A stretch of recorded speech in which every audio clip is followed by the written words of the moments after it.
That's a hell of a win, man. How are you feeling? Yeah, good. A little bit tired now after the adrenaline's worn off a little bit, but yeah, that's the biggest win of my career by far. You had a pretty emotional expression when they read your name. Was there a little concern that the decision wouldn't go your way when they went to the scorecards?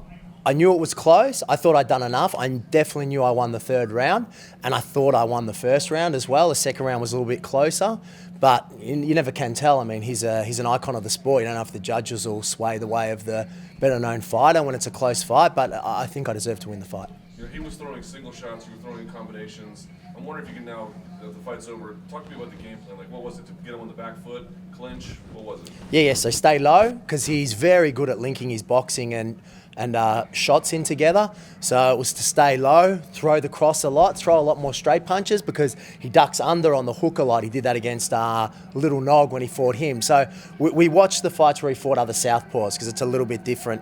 Oh wow, a little bit different than fighting orthodox to orthodox. So we really concentrated on that, throwing and getting him on the back foot because it's hard for him to shoot when he's backing up a lot. How strong was he at 185? In the clinch, he was strong. Striking-wise, he didn't hurt me with anything. I mean, I'm a little bit marked up, but I always get marked up. But yeah, he wasn't as heavy on top as I thought he'd be. Normally when he takes people down, he's really good at keeping them down, but I could jump straight back up to my feet, and his punches weren't as heavy as I thought they'd be. So that was good. And his speed? His speed, he was fast, but I think I read him pretty well. And as I got him backing up, it was very hard for him to set his feet and throw hard shots back at me. Where do you feel like a win like this puts you over a marquee opponent, like you said? Yeah, it gives me a ranked opponent, I'd imagine, for sure. I mean, that's 4 in a row now. He's a former champion, a legend of the sport. So I think I'll get a ranked opponent, and yeah, I'm more than happy for that. Have you had your eye on anyone? Not really. It's kind of shifted now. I mean, it was, I would reckon I was close to someone 10 to 15. I reckon anyone outside the top 5 or 6, I could probably match up okay against. I think the top 6 guys are kind of fighting for something else once Bisping and GSP do their thing, but those top 6 are kind of exclusive at the moment. Anyone outside of that, I think with a full training camp, I'm more than a match for. Were you surprised that he was just able to negate like premature judo and the tosses that you went for? Pretty much, he was able to cancel that out in the fight. I think it was back the other way too. I think I cancelled out his wrestling because I'm still learning how to link my judo and my striking together, which I think I did really well tonight. He's hard to keep down on his back, and vice versa. I was hard to keep down on my back. So we took each other down, and then we both jumped back up. So it was primarily a striking game, and I'm really happy that I could match up well enough in the striking department against him. How taped up is the knee? Let's be honest. Very taped up. Very taped up. As long as I can keep it taped, then I'm all good to go. So in 2006, I did my medial ligament, ACL, and lateral meniscus. In the Tough House, I did my medial again and the lateral meniscus, and that's sliding. And I think the medial's healed back very loosely, and the lateral meniscus slides really badly. Taped up, as you've seen in the last 4 fights, I can do everything. The one fight that was really, really ugly was in Denver, and I couldn't tape my knee or ankles. I've been taping my ankles since I was 16 years old. My ankles are, they got kicker spurs in them, bone chips floating around, and being 40 at the end of the year, I don't want to go in and get surgery. If I can tape like this, I can keep fighting at a pretty high level, I think. What do you think this does for Australian MMA? Oh, we've already got some massive stars. I mean, Mark didn't have a great night tonight. Tyson Pedro's emerging. Robert Whittaker's right up there. He's 1 or 2 wins away from a title shot. Jake Matthews. Then we've got a whole heap of guys who are unsigned as well. So Australian MMA, in particular where I'm from in Melbourne, is just growing and growing. You know, you've made 4 Olympic teams. You've been in the UFC for how many years now? Where does this win tonight over Rashad Evans in your combative career? Where would you rank tonight?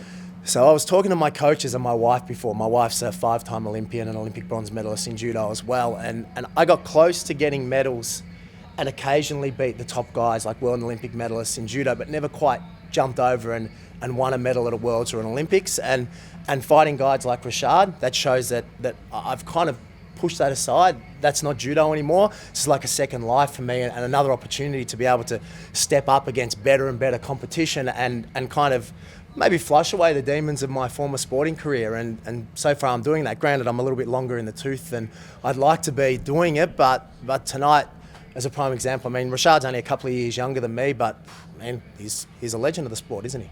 Have you exceeded your own expectations as an MMA fighter? Yeah, probably. probably. My aim when I got signed was to have 10 fights. I'm 6-1 now, so I'll get the 10 fights, no problem. And as long as the body holds up, which it is, regardless of all the tape you see, then I'll keep going. You know, I'm 40 at the end of the year, but we're going okay. We're very smart with our training and our preparation, and yeah. So for as long as the body holds together and I'm fighting well, then I'll keep fighting. And do you have an age in mind when you would like to stop fighting? No, it's all body related and how long my wife lets me do it for. Did you talk to your wife yet? No. I've been pulled around. As soon as I ring her and speak to her, she'll let me know.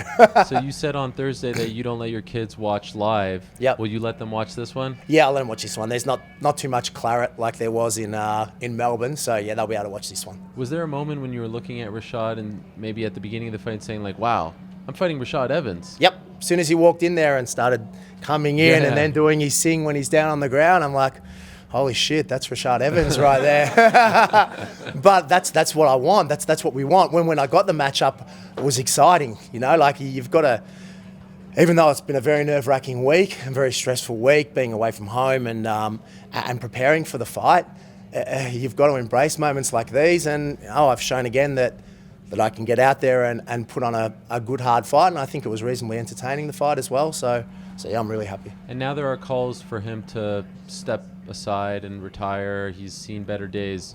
What advice would you give him as someone who's seen and done it all at this point at the highest level of sport? What would you say to Rashad Evans? No. He doesn't need to be done yet. It was his first cut down to 185. He's still fit and strong. If I can get through the first 2 or 3 minutes against anyone, I think I've proven that it's going to be a nightmare matchup. And because Rashad's so explosive and such a great athlete, it's going to be hard for him. I got very tired fighting him. It's probably the tiredest I've been, but so was he. And if he wants to keep going, then he should. I don't think it's the end for him. It's his first weight cut. Just last thing for me, do you have an opponent in mind, like a dream opponent, a scenario next? Not really, no. I don't like to go, who I want. I think I deserve a ranked guy, but I need to talk to my coaches. But I mean, I don't want to take a step back down and fight someone else. I want to fight, and I want to be ranked by the end of the year, and I think I'm getting closer. Congrats. You pushing 40, is it a race against final time in your career, do you think? No. The body's not 40. The body's maybe 50, but we'll keep going for a little while longer. A